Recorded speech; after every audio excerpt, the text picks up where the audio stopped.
Appliances. Health, wellness, energy saving. Everbest from Everest. Everest Appliances. Health, wellness, energy saving. Everbest from Everest. Available in major appliance stores nationwide. Mula sa #1 Smart Dishwashing Paste. Ang galing-galing mo. Smart Dishwashing Paste ko. Pritong ulam na masebo. Plato at kaldero. Tanggaling for everyday. Ganyan pag Smart ang dishwashing paste. May double tanggaling formula. Tanggal galing ang sebo at bakterya. Pahit para walang bahid. Linis fantastic sa metal at plastic. #1 ko to. Tanggaling-galing mo. Smart Dishwashing Paste. Heavy duty linis bawat pahid. Smart Dishwashing Paste, manufactured by ACS Manufacturing Corporation. ISO certified, world-class quality. ACS. Sulfon Plus Herbal Capsule. Ako si Roy, taga Santa Rosa, Laguna. Malabo yung mata ko. Sabi ng doktor, may glaucoma daw ako. Pero tinry kong uminom ng Sulfon Plus Herbal Capsule. Inaraw-araw ko, nawala yung glaucoma. Nabis talaga yung Sulfon Plus Herbal Capsule. Sulfon Plus. Bibili sa mga butika. Mahalagang paalala, ang Santhone Plus Herbal Capsule ay hindi gamot at hindi pwedeng gamiting panggamot sa anumang uri ng sakit.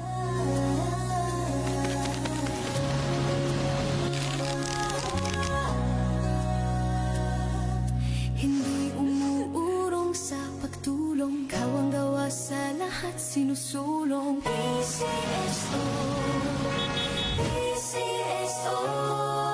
Hindi umuurong sa pagtulong. PCSO, PCSO.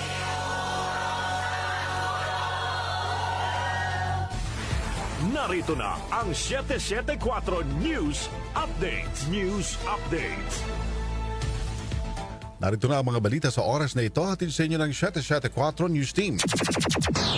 Magkakaibang direktiba at notices sa Senado binaba sa mga empleyado. Detalye mula kay Conde Batag.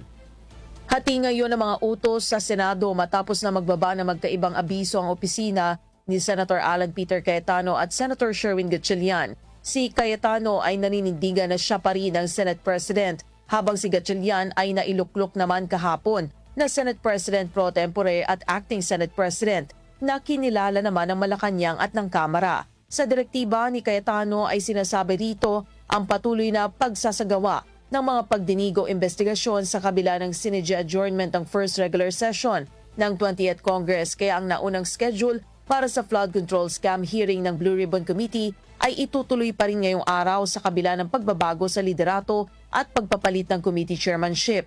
Sa ibinabang abiso naman ni Gatchalian ay inuotorisa ang work from home ngayong araw ng mga empleyado ng Senate Secretariat at iba pang opisina sa mataas na kapulungan. Ito naman ay dahil wala pang naitakdang official business sa araw na ito matapos ang ginawang pagbakante at pagsasaayos sa mga mahalagang posisyon. Bukod dito, nagbabari ng notice ang Senate Blue Ribbon Committee na pinamumunuan ngayon ni Senator Erwin Tulfo kung saan postponed o ipinagpaliban until further notice ang investigasyon sa maanumalyang flood control projects. Nauna sinabi ni Tulfo na sa Lunes nila itatakda ang pagpapatuloy ng pagdinig sa katiwalian sa flood control dahil i-review at muling padadalhan ng imbitasyon ng mga resource persons matapos na magpalit ng committee chairman. Conde Batak ng DWWW 774, your ultimate music radio. Maraming salamat, Conde. Samantala, bagong bakuna laban sa dengue, sinusuri pa ng FDA ayon sa palasyo. Report mula kay Rosemary Miranda.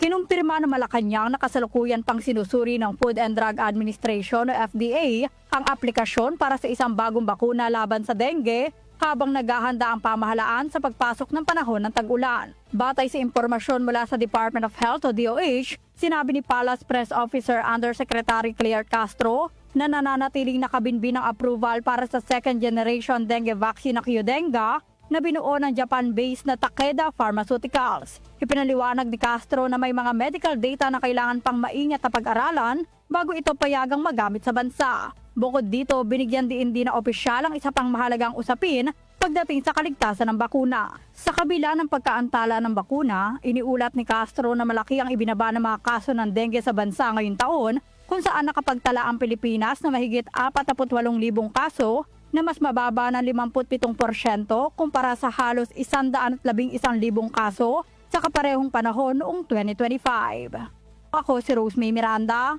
ng DWWW-4, Ultimate Music Radio. Maraming salamat, Rosemary Miranda. At yan po ang mga balita sa oras na ito.